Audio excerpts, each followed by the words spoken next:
বাংলাদেশি রোগীদের চিকিৎসা না দেওয়ার ঘোষণা দিয়েছিল ভারতের কলকাতার একটি হাসপাতাল।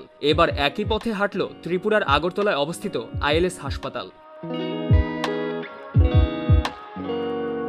বাংলাদেশ থেকে হাজার হাজার রোগী চিকিৎসার জন্য ভারতে ভ্রমণ করে থাকেন। কলকাতার পাশাপাশি ত্রিপুরা ও দক্ষিণ ভারতের হাসপাতালগুলোতে চিকিৎসা করাতে যান বাংলাদেশি রোগীরা। তবে স্বৈরাচার শেখ হাসিনার পতনের পর উভয় দেশের সম্পর্কেও দেখা দিয়েছে শীতলতা। আইএলএস হাসপাতাল কর্তৃপক্ষ জানিয়েছে, বাংলাদেশিদের চিকিৎসা সেবা না দেওয়ার সিদ্ধান্ত হয়েছে। এছাড়াও আখাউড়া চেকপোস্টে থাকা বাংলাদেশিদের জন্য স্থাপিত হেল্প ডেস্কও বন্ধ করা হয়েছে। হাসপাতালের চিফ অপারেটিং অফিসার জানিয়েছেন, স্থানীয়দের দাবির সঙ্গে একমত হয়ে তারাই সিদ্ধান্ত নিয়েছেন। হিন্দুস্তান টাইমস জানায়, স্থানীয়রা বাংলাদেশি রোগীদের চিকিৎসার বিরোধিতা করে আইএলএস হাসপাতালের সামনে বিক্ষোভ করেন। এরপরই হাসপাতাল কর্তৃপক্ষ এমন সিদ্ধান্ত নেয়। এর আগে কলকাতার জে.এন. রায় হাসপাতালও বাংলাদেশি রোগীদের চিকিৎসার বন্ধের ঘোষণা দেয়।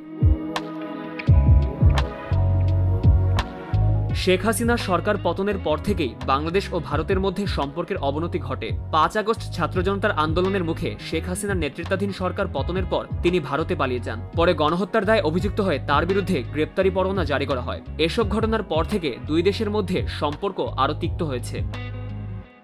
News desk, focus TV.